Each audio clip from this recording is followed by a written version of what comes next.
Olá, querido, boa noite, a paz do Senhor, a você que está nos assistindo neste momento, mais uma vez, pelas redes sociais, pelo Facebook, pelo Instagram. É uma alegria, uma satisfação para nós nessa noite poder mais uma vez compartilhar a palavra de Deus com você. Espero que tudo esteja bem, que Deus continue guardando, abençoando a sua vida, sua família, o seu lar, que você continue desfrutando de comunhão com Deus e da bênção do grande Deus. Nesta noite de domingo nós estamos aqui para mais uma vez compartilhar uma reflexão bíblica, para transmitir ao seu coração a palavra do Senhor. E eu queria convidar você neste momento para nós fazermos a leitura de um texto bíblico, uma passagem muito conhecida do Antigo Testamento, que se encontra no livro do profeta Isaías, no capítulo de número 6, versículos de número 1 a 8. Nós anunciamos hoje, compartilhamos aí essa mensagem que seria transmitida hoje à noite. O nosso tema é Encontrando Deus na Crise. Nosso texto é Isaías, capítulo de número 6, repito, do versículo 1 ao versículo de número 8. A palavra de Deus, ela vai nos dizer exatamente o seguinte: no ano em que morreu o rei Uzias, eu vi o Senhor assentado sobre um alto e sublime trono, e as abas de suas vestes enchiam o templo. Serafins estavam por cima dele, cada um tinha 6 asas, com 2 cobriam o rosto, com 2 cobriam os pés, e com 2 voavam, e clamavam uns para os outros, dizendo: Santo, Santo, Santo é o Senhor dos exércitos, toda a terra está cheia da sua glória. As bases do limiar se moveram ao som da voz do que clamava, e a casa se encheu de fumaça. Então disse eu: ai de mim, estou perdido, porque sou um homem de lábios impuros e habito no meio de um povo de impuros lábios, e os meus olhos viram o Rei, o Senhor dos exércitos. Então um dos serafins voou para mim, trazendo na mão uma brasa viva que tirara do altar com uma tenaz. Com a brasa tocou a minha boca e disse: eis que isto tocou os teus lábios. A tua iniquidade foi tirada e perdoado foi o teu pecado. Versículo 8. Depois disto ouvi a voz do Senhor que dizia: a quem enviarei e quem há de ir por nós? Então disse eu: eis-me aqui, Senhor, envia-me a mim. Queridos, esse é o texto bíblico que nós fizemos menção nesta noite, temos lido, e eu quero convidar você nesse momento para nós orarmos a Deus. Eu estou aqui no Templo Central da Igreja Evangélica Assembleia de Deus de Arari, estou acompanhado pelos diáconos Dom Raimundo e pelo diácono Paulo Clinton, que é quem está fazendo inclusive a nossa transmissão.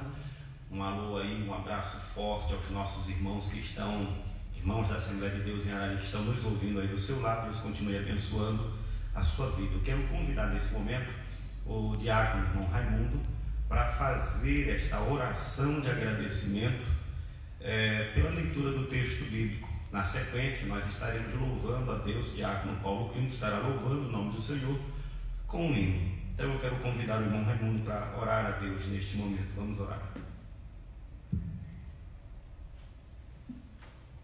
Nós saudamos a todos com a gloriosa paz do nosso Senhor e Salvador Jesus Cristo. Oremos ao Senhor.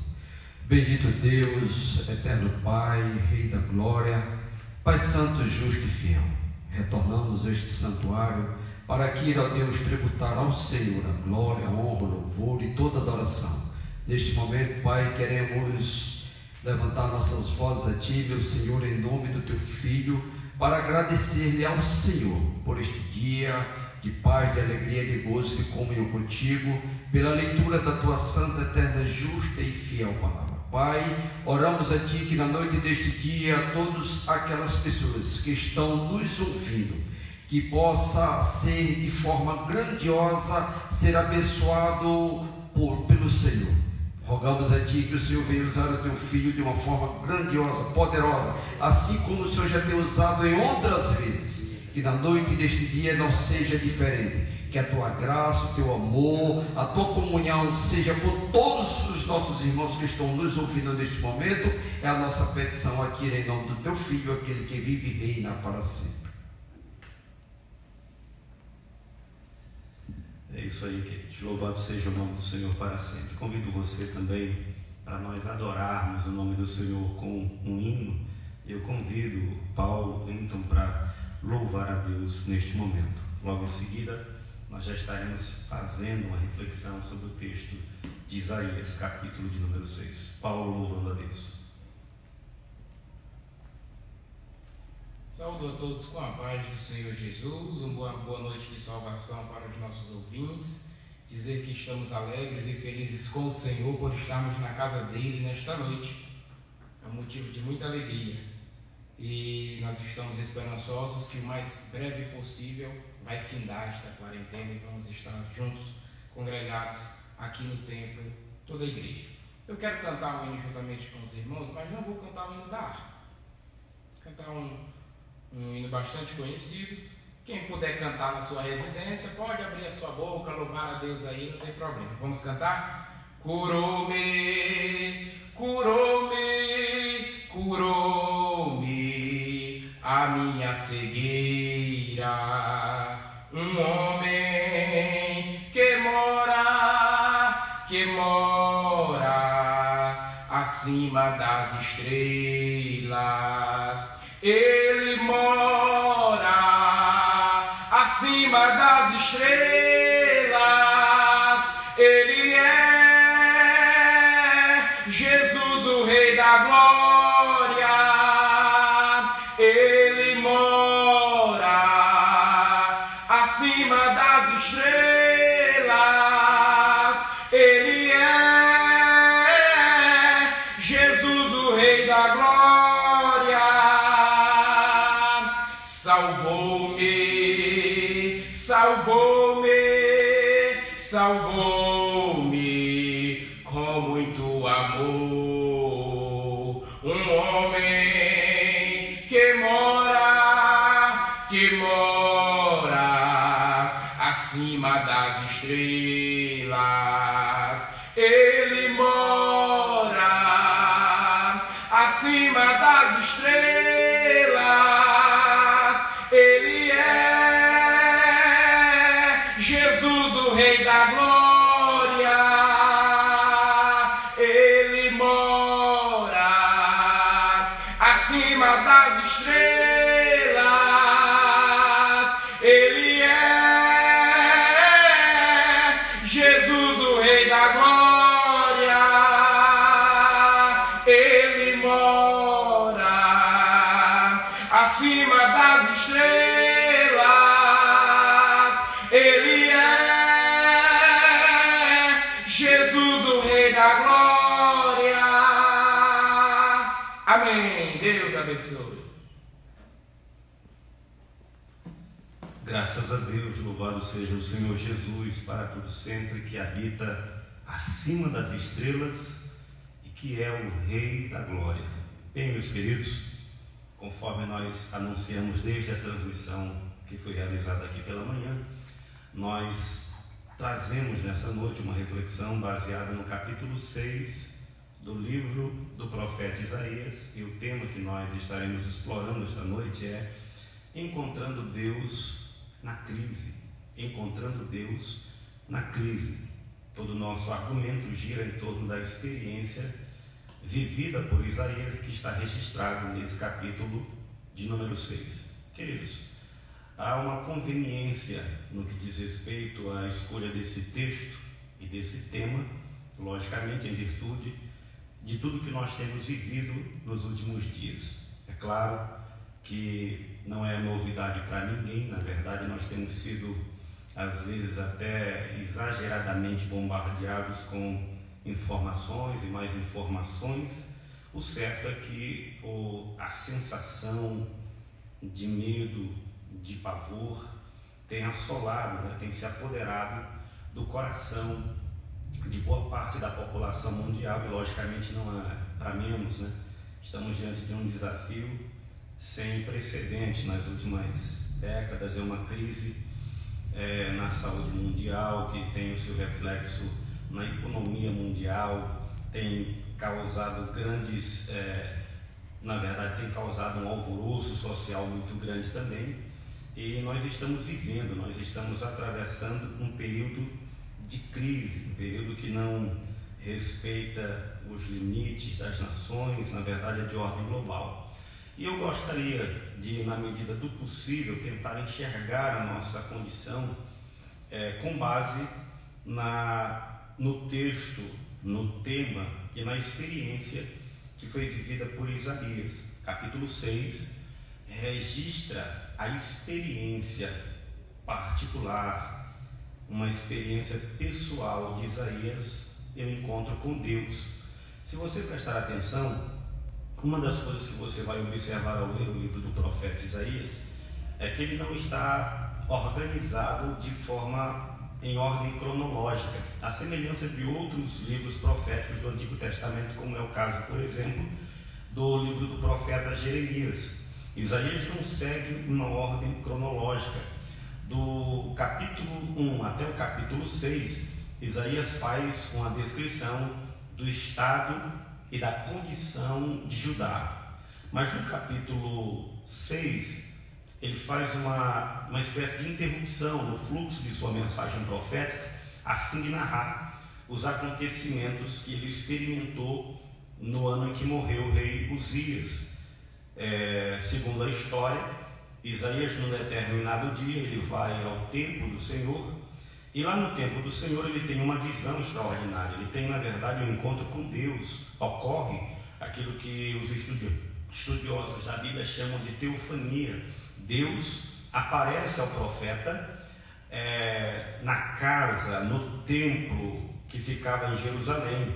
A visão de Isaías: ele contempla o Senhor assentado em um alto e sublime trono. Ele observa os seres celestiais, que são os serafins, aqueles que ardem, aqueles que assistem na presença do grande Deus. Ele observa também uma agitação promovida por esses seres angelicais em volta do trono do Senhor, e além disso ele observa o brado, ele ouve o brado desses anjos. Eles dizem: Santo, Santo, Santo é o Senhor dos Exércitos, e declaram que toda a terra está cheia de sua glória.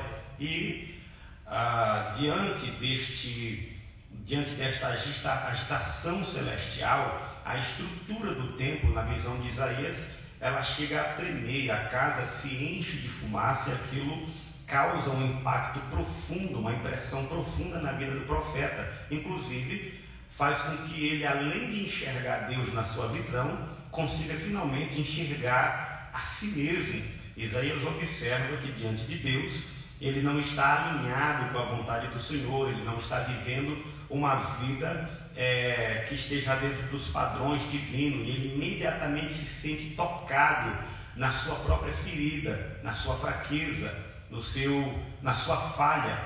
E aí ele vai dizer: ai de mim, porque sou um homem de lábios impuros, habito no meio do povo de impuros lábios, e os meus olhos viram o Senhor, viram o Rei, o Senhor dos Exércitos. E ali acontece uma experiência de purificação do profeta, e poderíamos dizer assim, uma renovação de sua vocação, de sua chamada. E aí eu quero considerar o pano de fundo desses eventos para lhe ajudar a compreender o que ocorreu, na verdade, neste evento experimentado por Isaías. Em primeiro lugar, Isaías localiza a sua experiência no tempo e no espaço. Ele vai dizer no versículo 1: no ano em que morreu o rei Uzias, eu vi o Senhor. Nós precisamos começar considerando então quem foi Uzias, quem foi esse rei que no versículo 1 é mencionado por Isaías, e que ao morrer marcou para sempre na história essa experiência do profeta. Bom, Uzias foi um dos reis que que governou depois da divisão dos reinos, o reino de Israel e o reino do norte, Israel, e o reino do sul, Judá, governou Judá. E de acordo com o segundo livro das Crônicas, no capítulo 26, é onde nós encontramos um resumo do reinado deste homem, nós descobrimos que Uzias, ele reinou cerca de 52 anos em Jerusalém, 52 anos em Judá. Ele reinou provavelmente do ano 792 até o ano 740, foi o período que durou o seu reinado. E o reinado de Uzias, ele foi um reinado marcado por prosperidade. A Bíblia vai dizer que ele assumiu o reinado quando tinha 16 anos de idade. O seu pai, o rei Amazias, havia falecido, e o povo de Judá tomou Uzias, que na época contava com apenas 16 anos de idade, e o fez rei em Judá. E a partir dali, ele começa a liderar a nação, andando na presença de Deus, cultivando um relacionamento com Deus. A Bíblia diz que ele seguiu, ele praticou, ele realizou a vontade do Senhor, e por isso Deus o fez prosperar. Esse provavelmente foi um dos maiores períodos de governo de um rei em Judá. E você imagina aí então a situação, a condição do reino de Judá diante da sabedoria, diante da inteligência, diante da responsabilidade e, acima de tudo, diante da espiritualidade desse rei que teme a Deus e traz prosperidade com o seu governo para o seu povo. A Bíblia vai dizer que Uzias era, por exemplo, amigo da agricultura, e ele fez muitas coisas neste sentido, que fizeram com que houvesse em Judá uma prosperidade econômica muito grande. Ele também, diz a Bíblia, cavou muitas cisternas nos desertos, principalmente para armazenar água, porque o seu gado era muito numeroso, havia uma prosperidade em todos os sentidos. Ele construiu torres nos desertos. Ele também preparou um exército, uma força militar que era liderada por cerca de mais de 2.000 homens de Judá. E estes 2.000 homens de Judá governavam, lideravam um exército que só dos homens destros que faziam, que eram da linha de frente do exército do rei Uzias, eram cerca de mais ou menos, segundo a Bíblia, 307.500 homens que faziam parte do exército, lutavam as batalhas do rei. Então, quando nós olhamos para esse pano de fundo, nós chegamos à seguinte conclusão: Isaías viveu em um tempo de grande prosperidade. Pelo menos os primeiros anos de sua vida foram vividos sob o governo, sob o reinado próspero de Uzias. Toda a nação havia experimentado o bem-estar, a confiança, a segurança, a alegria e a prosperidade em virtude deste governo. Isaías, logicamente, também experimenta tudo isso. Isaías, à medida em que a gente analisa o seu livro, nós vamos perceber que ele tinha um alinhamento, um relacionamento com a corte real. Alguns estudiosos da Bíblia chegam a dizer que Isaías tinha parentesco com o rei. Se nós analisarmos essa afirmação à luz do que Isaías declara no texto do seu livro, nós vamos chegar à conclusão de que isto tem fortes indícios de verdade, por várias razões. A primeira delas é, por exemplo, que Isaías é um profeta palaciano.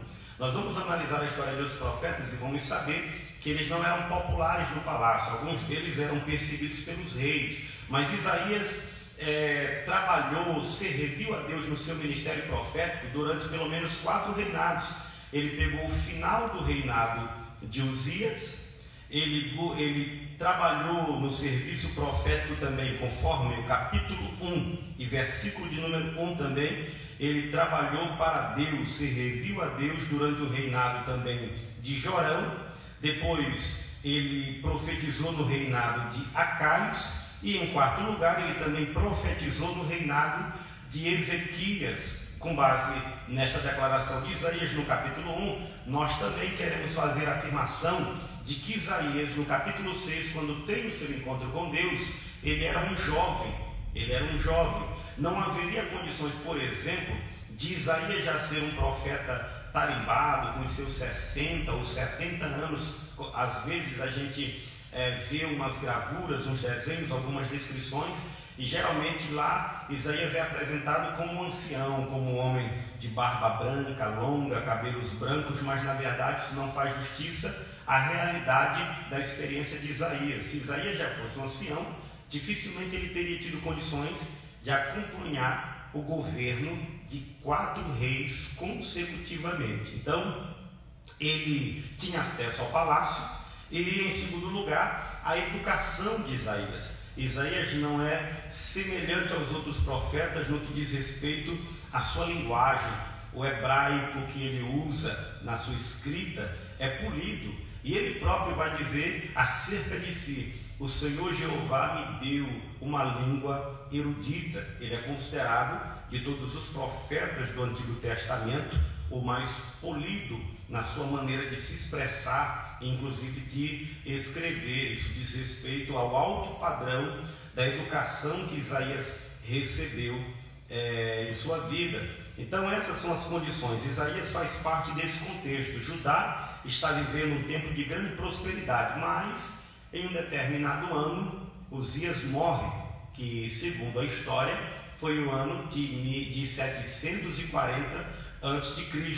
Então essa visão de Isaías, ela pode ter ocorrido no ano 740 ou no ano 739, mais ou menos. O fato é que essa realidade, essa estabilidade, essa segurança econômica, social que Judá está vivendo, ela é abalada com a morte desse rei. E por que abalada? Por várias razões. Primeiro, imagine comigo, você tem um governo que dura 52 anos, um governo marcado pela capacidade, pela honestidade, um governo que traz prosperidade em todos os sentidos para uma nação.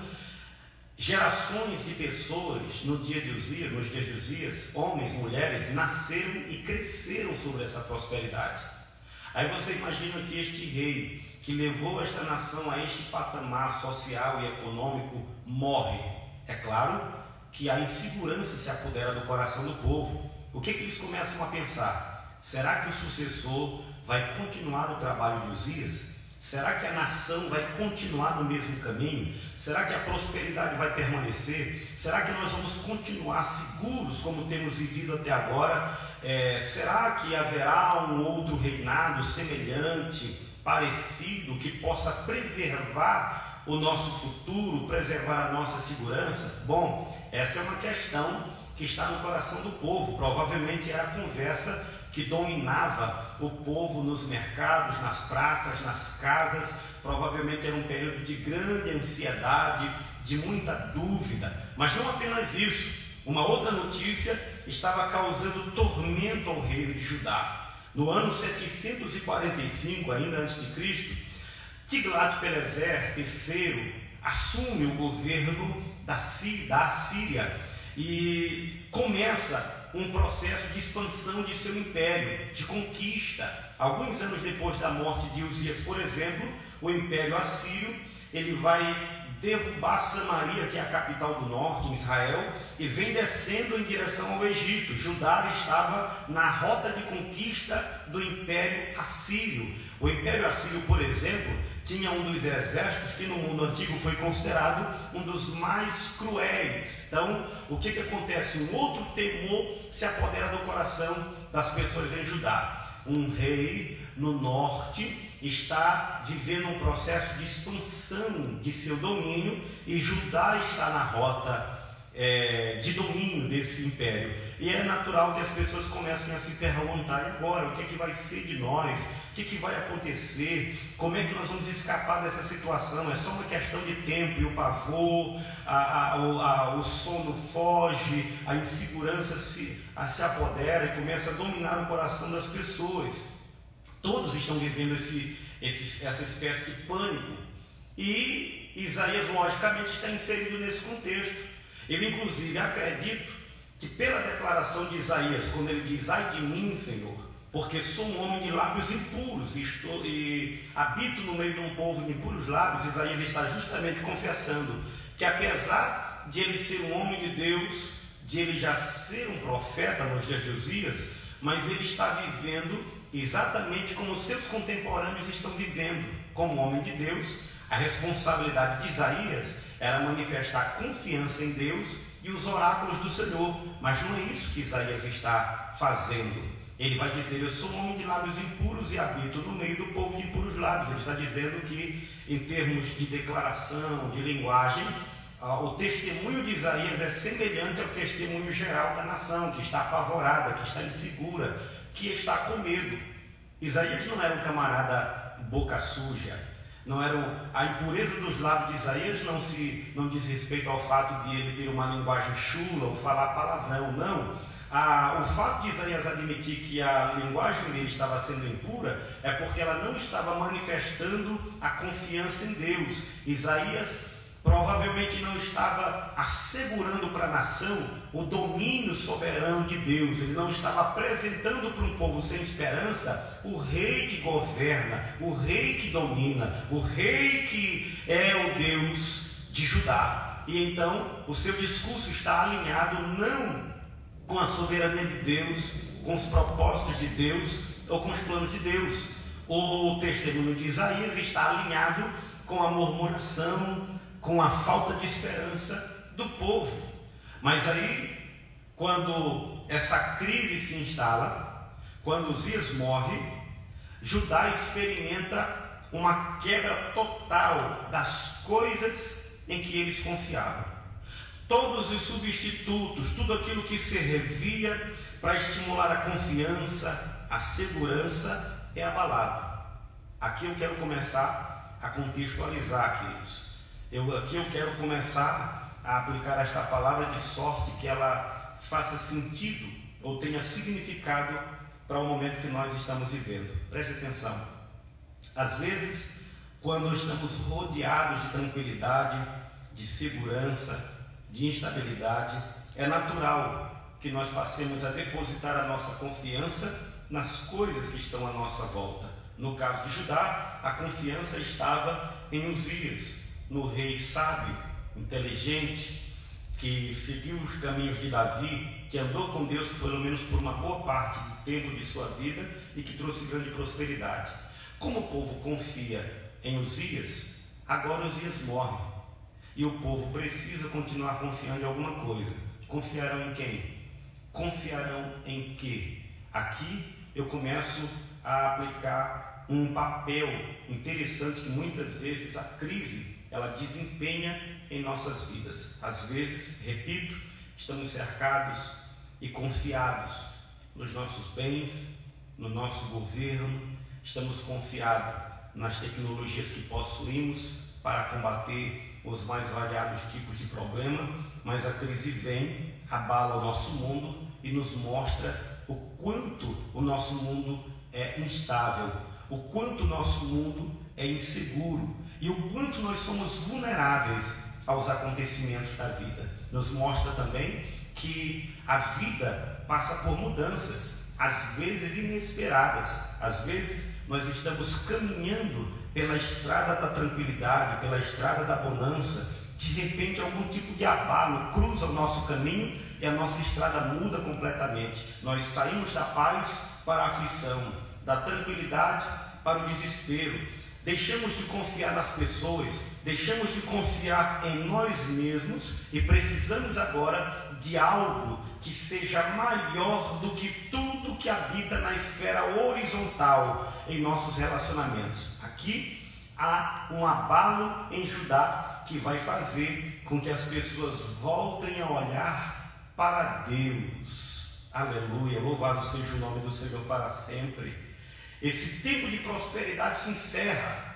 Essa segurança, essa tranquilidade promovida pelo governo de Uzias, ela termina.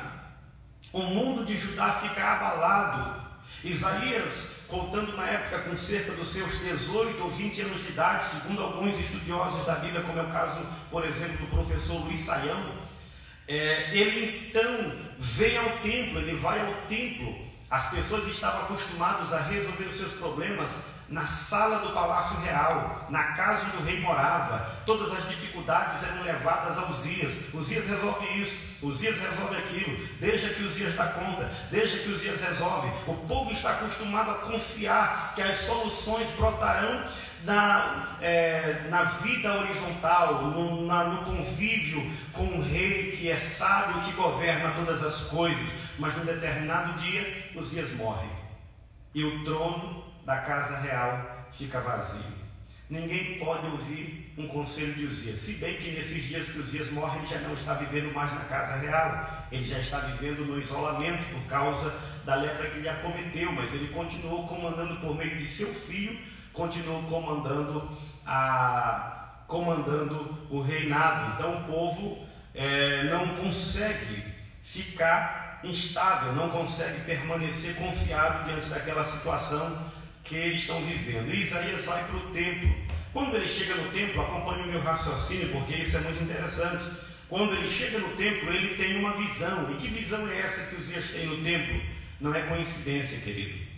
Ele chega no templo e lá ele vê o Senhor assentado em um alto e sublime trono. Louvado seja Deus para todo sempre. Isso é extraordinário. Presta atenção. Enquanto no trono da casa real em Jerusalém não existe mais um governo que consiga resolver, que consiga trazer calma, que consiga trazer segurança para o coração do povo, lá no templo em Jerusalém, Deus está assentado no trono. O que Deus está revelando para Judá? O que Deus está mostrando no meio da crise? O que Deus está revelando para Isaías, e Isaías vai precisar compartilhar com o povo de Judá? Em primeiro lugar, o sucesso de Judá não dependia de Uzias. A Bíblia diz que Uzias obedeceu a Deus e o Senhor o fez prosperar. Então olha que coisa interessante. Todos os bens, toda a segurança, toda a paz, tudo que nós experimentamos como prosperidade vem das mãos de Deus.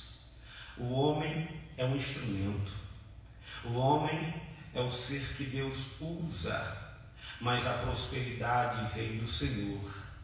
É Deus quem abençoa o seu povo, é Deus quem sustenta a terra, é Deus quem sustenta o mundo, é Deus quem sustenta as nações. É Deus quem levanta os reis, é Deus quem abate os reis, é Deus que guia o coração dos reis, é Deus quem sustenta todas as coisas. Às vezes, no momento de calmaria e de tranquilidade, toda a terra se acha satisfeita, tranquila, sossegada. Algumas nações vivendo mais prosperidade do que outras, eles começam a dizer: estamos bem, estamos tranquilos, este homem, aquela coisa toda. Mas de repente o mundo é abalado, a crise chega, não respeita a diplomacia, não respeita a autoridade, não respeita a glória das nações, ela vem violentamente. Nós estamos sendo trancados nos nossos lares por um inimigo que nós não conseguimos nem sequer enxergar. Ele é tão pequeno, tão minúsculo que os nossos olhos não contemplam,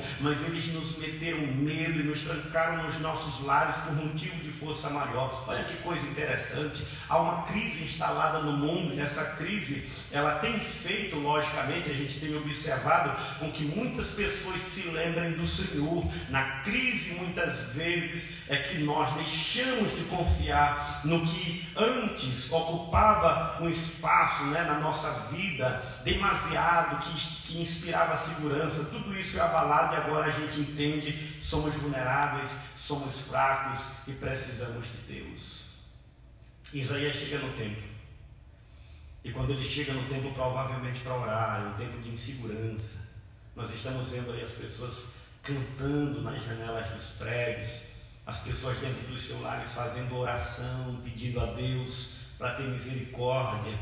Eu já vejo nesta crise sinais que são coincidentes com estes sinais da experiência de Isaías. Deus se revelando no meio de uma crise, pessoas perdendo a confiança nas declarações, por mais que sejam para inspirar a segurança, mas a gente percebe uma crise, uma divergência de opiniões, um estado de insegurança, é hora de confiar em Deus, queridos, é hora de olhar para o Senhor, é hora de atentar para aquele que governa desde os céus, como já foi cantado esta noite, naquele que está acima das estrelas, Jesus Cristo, o Rei dos Reis e o Senhor dos Senhores. Louvado seja o nome dele para sempre. Então, Isaías olha o Senhor assentado onde?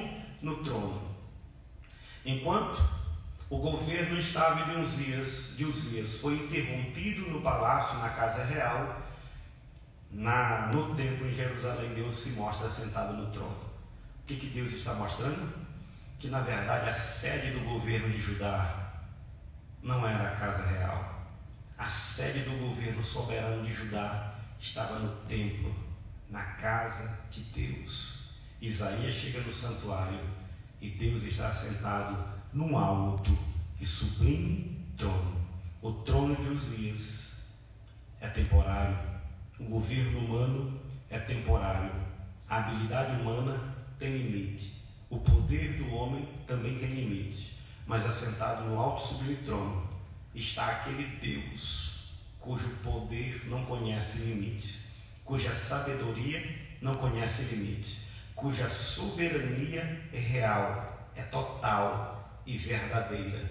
Isaías vê Deus, louvado seja o nome do Senhor. Então, queridos, que no meio desta crise você possa enxergar a sua própria fragilidade e consiga ver também aquele que se assenta no trono e que governa todas as coisas. Nós continuamos olhando para essa experiência de Isaías e vemos a descrição que ele faz. A experiência é extraordinária, uma experiência poderosa. Ele vê os anjos de Deus sobrevoando a casa, sobrevoando o trono. Como eu disse na leitura, ele vê os anjos que são os serafins, que em todo o Antigo Testamento, em toda a Bíblia, só aparecem nesse texto de Isaías. São seres angelicais. Na descrição de Isaías, eles têm 6 asas, eles voavam em volta do trono e eles bradavam uma espécie de hino de louvor a Deus. E Isaías repete principalmente o refrão, cita o refrão daquilo que os anjos cantavam.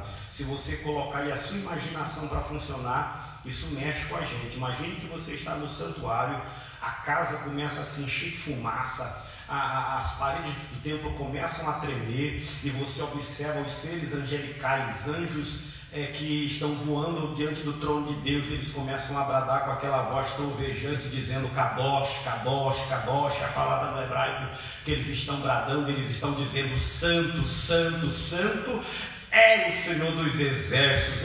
Ele é o Senhor dos Exércitos. Tiglat-Pileser, que está governando um dos exércitos mais cruéis do mundo antigo, está dentro de um tempo vindo em direção a Judá. Mas se Judá confiar em Deus, o Deus de Judá é o Senhor dos Exércitos. E aí ele vai dizer mais uma coisa interessante. Ele vai dizer, ou eles vão dizer, e toda a terra está cheia da sua glória.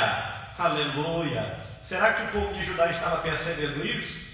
Ora, queridos, o homem deveria perceber que a terra está cheia da glória de Deus por causa das coisas que Deus criou, mas nós não temos percebido isso. Já que nós não temos percebido Deus por meio das coisas criadas, então Deus tem levantado a voz dos seus atalaias, dos seus profetas, dos seus pregadores, e tem dito neste mundo: o teu Deus reina, o teu Deus governa. Só existe um Senhor, só existe um soberano, cujo trono não perece, cuja força não tem limites, cujo governo nunca terá fim. É neste Deus que nós devemos confiar. Toda a terra deve dirigir o seu olhar para Deus, deve confiar em Deus, deve adorar a Deus.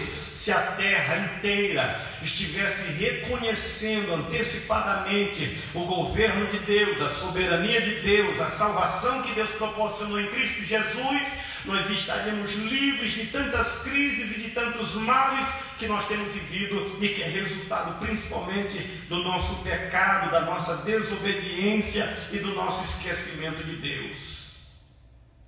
Temos falhado.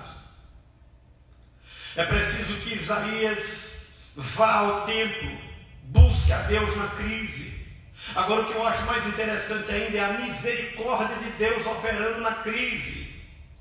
Porque Deus poderia muito bem, olhando a situação de Judá, se esconder, se ocultar, se calar. Isaías poderia ter ido muito bem ao templo e não ter tido visão nenhuma. Deus poderia muito bem ter olhado para a nação e dizer: já que vocês confiam em Uzias é quem trouxe a prosperidade e a confiança do coração de vocês estava nele, eu vou deixar o tempo passar para que vocês percebam que Uzias não era tudo que vocês pensavam que era. Eu vou deixar o tempo passar para que vocês percebam cada vez mais que a prosperidade, o bem de Judá depende de mim, porque eu sou o rei. Eu vou deixar a crise continuar para que vocês percebam que a sala do governo de Judá não é a casa real, é o templo em Jerusalém, o lugar onde se invoca ao Senhor, que o trono que permanece é o trono de Deus. Não, Deus é misericordioso na crise. Deixa eu te dar essa palavra para você guardar no coração e se consolar ainda esta noite. Deus é misericordioso na crise. Isaías vai ao templo e Deus não se esconde. Na verdade, na crise, Deus se mostra de uma maneira que Ele nunca se mostrou antes para o profeta. Queridos, vocês que estão me ouvindo nesse momento, a maneira como eu mesmo tenho feito, entenda Deus nessa crise, veja Deus nesta crise, busque mais a Deus nessa crise. Enxergue a vontade de Deus, enxergue a palavra de Deus, enxergue Cristo no meio desta crise, enxergue o Senhor, o seu plano, a sua salvação, a sua misericórdia, a sua bondade. Deus não está longe de cada um de nós, Deus está acessível. Muitas pessoas motivadas pelo pavor da situação estão orando, estão buscando, pessoas estão se reconciliando, pessoas estão renovando a sua aliança com o Senhor, e é tempo de fazer isso mesmo, é tempo de fazer isso mesmo. A crise é uma oportunidade para se restabelecer a aliança. É isso que Isaías experimenta no santuário. Ele renova a aliança com Deus, ele renova o seu compromisso com o Senhor. Deus é misericordioso e não se esconde. Deus se revela na crise. Aprenda isso, aproveita e busca o Senhor na crise. Deus não vai fugir de você, não vai se esconder de você, pelo contrário, Deus está pronto para ouvir o teu clamor, para contemplar o teu arrependimento, para perdoar o teu pecado e para te receber de volta na comunhão com Ele. Faça isso em nome de Jesus, ainda nesta noite, ainda neste momento. Então a visão prossegue a todo aquele ambiente de glória, de tremor, de fumaça, e aquele eco angelical glorioso, declarando a santidade divina, revela uma coisa que Judá não está percebendo: a terra está cheia da glória do Senhor, está cheia da glória. E agora Isaías, então, diante daquela visão extraordinária, faz uma declaração. Ele diz: ai de mim. Por quê, pastor, que ele diz ai de mim? Porque depois de conseguir ver Deus como Ele é, Isaías finalmente consegue se enxergar como Ele também é. Você sabia que quando nós estamos, quanto mais distante de Deus, menos nós nos entendemos? Você sabia que quanto mais distante nós estamos de Deus, menos nós nos compreendemos? Você sabia que quanto mais distante nós vivemos de Deus, menos nós nos enxergamos?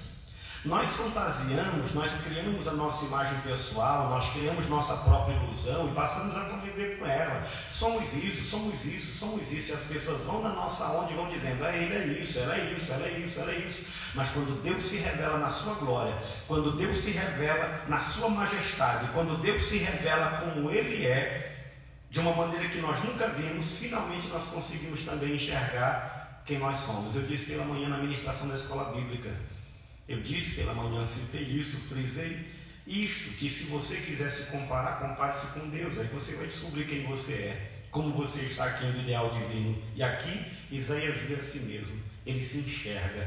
A revelação da glória de Deus revela quem é o profeta, e o profeta admite. A revelação de Deus toca na ferida de Isaías, toca na fraqueza de Isaías, toca no ponto fraco de Isaías. Ele diz: ai de mim. Ele não espera nem Deus perguntar, ele já vai dizendo: eu sou um homem de lábios impuros e estou vivendo no meio de um povo de impuros lábios. Sabe o que Isaías está dizendo? Eu sou profeta de Deus, mas eu não sou melhor do que aqueles que não são profetas.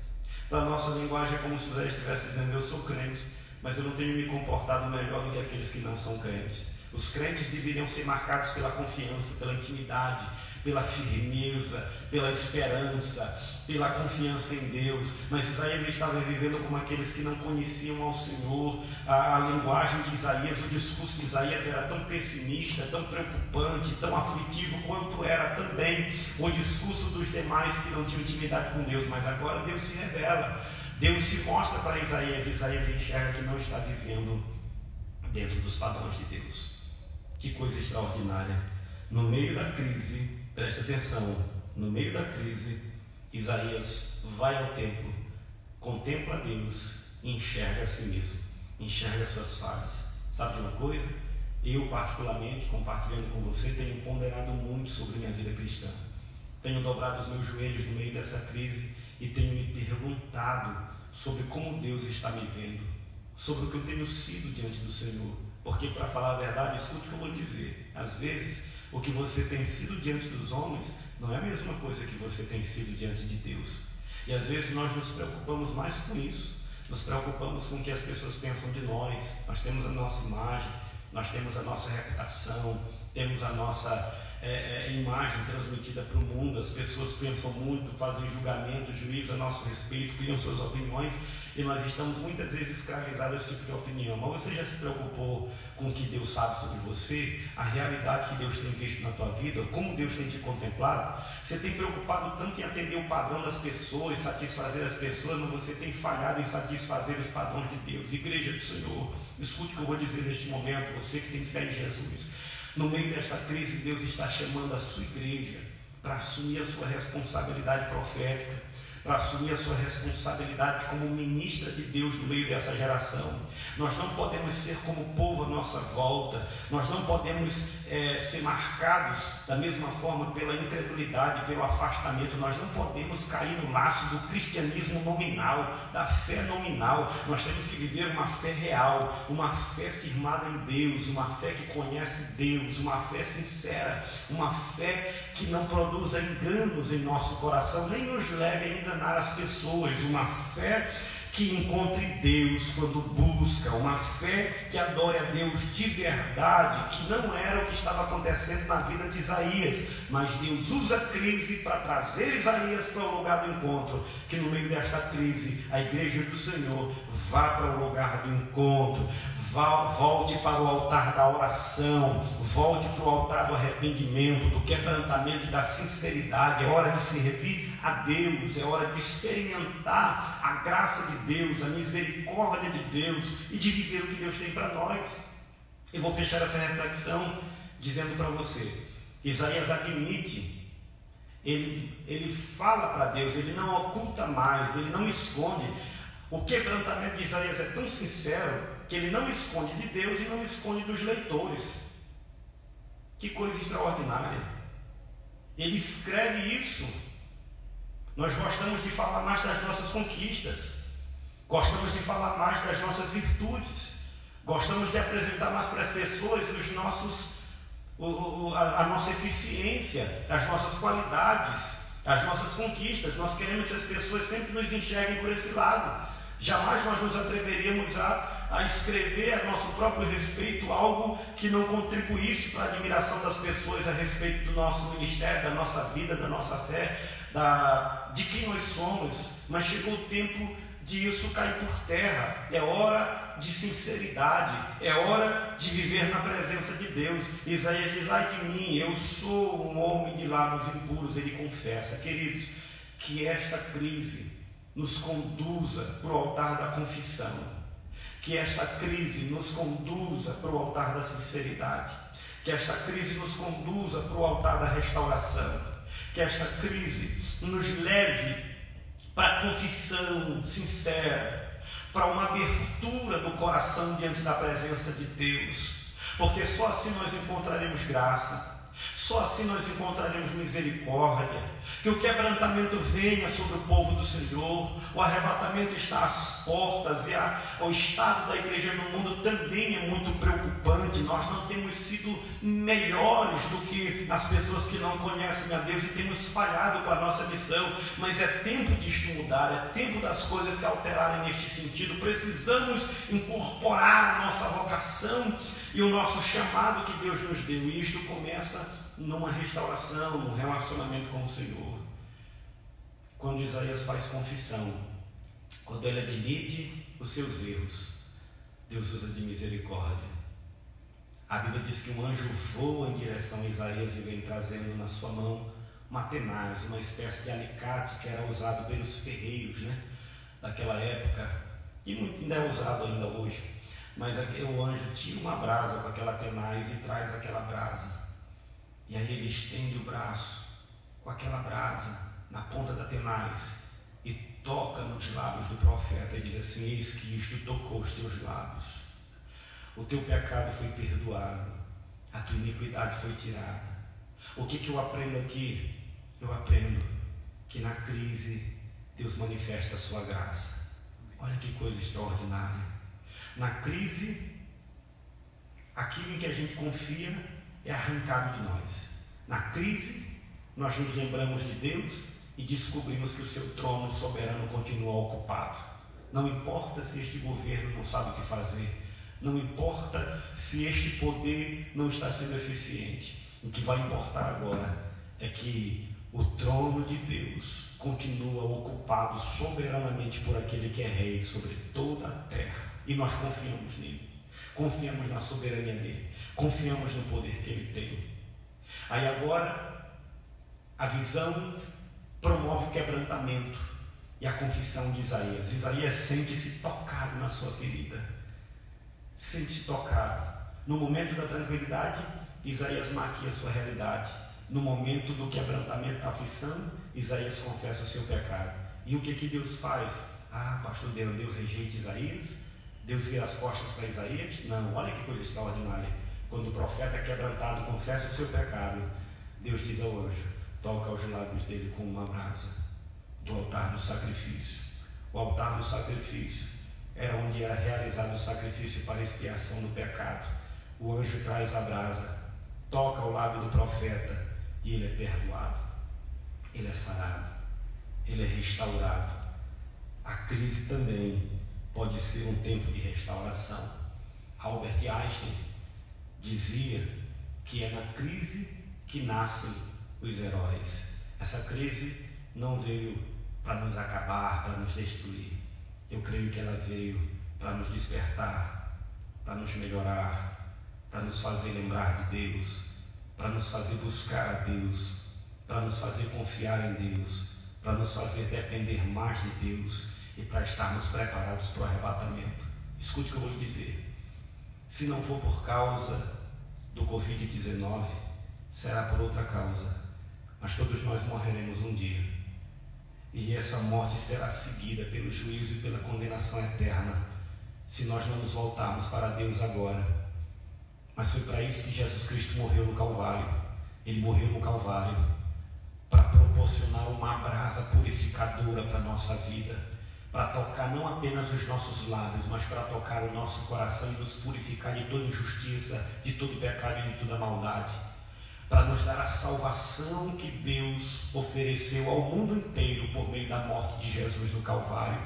É tempo de conversão, é tempo de se voltar para Deus, porque converter significa justamente isso, voltar-se para Deus. É tempo das nações se voltarem para o Senhor, é tempo dos nossos governantes se voltarem para o Senhor, é tempo de todos os poderes se voltarem para o Senhor, é tempo das autoridades se voltarem para o Senhor, é tempo das crianças, dos jovens, das mulheres, dos homens, dos anciãos se voltarem para o Senhor. Há um toque de Deus no meio dessa crise, há um clamor de Deus no meio desta crise, que é como o próprio Isaías vai dizer mais adiante no seu livro, citando as palavras do próprio Senhor, dizendo assim: olhai para mim e sereis salvos, vós, todos os moradores da terra. A solução para esse momento, no que diz respeito à aflição, à insegurança, é o Calvário, é Cristo, é Jesus o Salvador. É hora de olhar para Deus, de adorar a Deus, de temer a Deus e de buscar a Deus. E em último lugar, é hora de fazer a vontade de Deus. Depois de purificar o pecado do profeta, Deus faz uma declaração no versículo 7, uma pergunta, né? Ele diz assim: a quem enviarei? E quem há de ir por nós? Ele não comissiona Isaías. Ele não diz para Isaías: ó Isaías, tu conheces a lei, de uma mão lava a outra. Eu acabei de aliviar a tua barra, tirei teu pecado, e agora eu estou precisando de um profeta, tu está me devendo. O que tu acha de me pagar com o teu serviço? Não é assim que se serve a Deus. Mesmo tendo feito bem a Isaías, Deus quer consolar, ajudar. Deus quer pregar, quer disseminar sua palavra em Judá. Deus quer que uma palavra que aponte para Deus seja pregada no meio de um povo desorientado em Judá. Mas ele não diz: é tu, Isaías. Não, ele diz assim: a quem enviarei, quem há de ir por nós? Isaías, experimentando a graça de Deus, a misericórdia de Deus, vendo Deus no meio de uma experiência extraordinária, ele diz assim: eu vou, Senhor, eu vou ser este homem, eu vou pregar esta palavra. De hoje em diante, o meu discurso não vai mais estar alinhado ao pessimismo humano, à falta de esperança humana. De hoje em diante, a minha palavra vai vir dos teus lábios, a minha palavra vai se firmar nos teus planos, a minha palavra vai se firmar na tua soberania, a minha palavra vai se firmar na tua revelação. Esse é o papel da igreja nesse tempo. Nós precisamos falar a palavra. Eu não estou falando de extremismo, de má interpretação, e de ficar de uma interpretação barata, de videozinho barato, de mensagem de fake news. Eu estou falando de experiência com Deus, de falar com segurança, pelo Espírito, a palavra do Senhor, uma palavra poderosa, que produz libertação, que produz transformação, que produz a conversão. Nós precisamos vestir a roupa profética de Deus no meio dessa geração, como igreja que experimentou misericórdia, que experimentou graça, que viu a Cristo no Calvário, que teve os seus pecados perdoados. Nós precisamos nos levantar no meio dessa geração e pregar a palavra que vai trazer a cura, que vai trazer a transformação, que vai trazer a liberdade para o povo desta terra. É isso que eu tenho para dizer para você nesta noite. No meio da crise, a nossa confiança é abalada, aquilo em que nós confiamos é levado. No meio da crise nós buscamos a Deus, no meio da crise Deus se revela, deixa ser achado. Quando nós encontramos a Deus na nossa crise, nós finalmente nos enxergamos, sabemos quem nós somos, nos arrependemos, nos convertemos. Deus usa de misericórdia, perdoa o nosso pecado e nos chama para estar do lado dele, fazendo a vontade dele, pregando a palavra dele, testemunhando para a glória dele, em nome do Senhor Jesus. Você deve ser um homem de Deus e uma mulher de Deus para essa geração. Será que enquanto eu falava, enquanto eu discorria sobre esse texto bíblico, sobre a história de Isaías, você conseguiu se enxergar nessa mensagem? Será que tudo que eu falei nesta noite tem alguma coisa a ver com você? Falando francamente, muita coisa do que eu preguei tem a ver comigo. Eu tenho buscado em Deus misericórdia, compaixão e graça para viver uma vida cristã melhor, para adorar a Deus com mais intensidade, com mais sinceridade, e para fazer ou desempenhar o ministério que Deus nos deu também com mais eficiência, com mais coragem e ousadia. Deus está esperando isso de você também. Você está disposto a orar comigo? Está disposto a fazer aliança? Está disposto a orar comigo e interceder por esta situação que está acontecendo no mundo? Eu convido você que nos acompanha pelas redes sociais, pelo Facebook, pelo Instagram, a orar comigo neste momento, a fazer uma oração de quebrantamento, de arrependimento, de compromisso e de aliança com o Senhor. Eu vou lhe dar uma palavra de esperança. No meio desta crise, Deus não vai fugir de nós. No meio desta crise, Deus não vai se esconder de nós. Se você se voltar para Deus, você vai contemplar a soberania divina, você vai ver aquele que está sentado no trono, você vai ouvir o som do coro que exalta a glória dele, que manifesta a soberania dele, porque ele é Kadosh, Kadosh, e a terra está cheia da glória dele. Você está achando que o mundo está sem controle? Não, aquele que se assenta no trono ainda governa os céus e a terra. Vamos clamar a ele? Você está disposto a orar comigo? Então, aonde você estiver neste momento, integre no meu grupo de oração nesta hora. Vamos interceder, vamos clamar ao Senhor neste momento. Eu estendo as minhas mãos em nome do Senhor Jesus. Pai querido, eu quero te agradecer mais uma vez por esta transmissão. Eu sei que muitas vidas, muitas pessoas foram contempladas pela Tua Palavra. Nós estivemos aqui com este objetivo de compartilhar uma reflexão bíblica, a fim de trazer esclarecimento, esperança e, por que não, advertência ao coração das pessoas, meu Pai. Mas nós estamos aqui confiando exatamente no que acabamos de pregar. Olha, Senhor, os tronos da terra estão abalados. Os presidentes estão abalados, reinos estão abalados, o mundo está abalado, Senhor. Não há no que confiar do ponto de vista humano. É um tempo de instabilidade, é um tempo de insegurança. Mas nesta noite, pela Tua Palavra, nós contemplamos a Tua glória. Tu te assenta no trono, Tu governa para sempre. O Teu reino nunca terá fim. A Tua glória não tem fim. A Tua glória enche a terra. E nós estamos clamando a Ti neste momento, ó Pai. Nós sabemos que Tu tens poder sobre toda e qualquer situação. Tu és soberano, meu Pai. Estende o Teu braço neste momento e cumpre a Tua vontade nesta terra, no meio desta crise. Que pessoas possam Te encontrar, que pessoas possam se enxergar, que pessoas possam cair de joelhos com quebrantamento, com sinceridade, com arrependimento, orando a Ti, buscando a Tua face para encontrar misericórdia. Eu tenho certeza absoluta, meu Pai, que Tu tens compaixão, que Tu tens graça para oferecer ao mundo inteiro. Eu tenho razões para acreditar que no meio desta pandemia, que no meio desta aflição global, o Teu Espírito é poderoso para trabalhar nos corações, para promover o arrependimento, a conversão, para que cada vez mais pessoas Te conheçam, Te sirvam e Te adorem. Pai querido, aumenta o número dos salvos, aumenta o número daqueles que creem, aumenta o número daqueles que Te adoram. Fortalece a Tua igreja, que no meio desta crise a Tua noiva experimente um avivamento, que cada crente em particular experimente um avivamento. Traz um avivamento para a minha vida. Eu preciso de um avivamento, meu Pai. Eu preciso de uma restauração profunda. Eu preciso do Teu perdão, da Tua graça, da Tua misericórdia. Eu preciso de restauração neste momento, ó Pai. Eu creio que milhares, milhões de pessoas estão realmente nesta condição, carecendo de terem um encontro mais profundo contigo, de experimentarem uma revelação da Tua grandeza, de contemplarem a sua fraqueza, os seus fracassos e seus pecados, de se arrependerem, se converterem, invocarem o Senhor soberano que é salva e receberem graça neste momento. Perdoa pecados. É possível que alguém que me ouviu, ó Pai, por meio desta transmissão, esteja se arrependendo neste momento, esteja fazendo aliança contigo, esteja se convertendo, e como ministro da Tua palavra eu te peço agora, perdoa seus pecados, recebe com um abraço de misericórdia,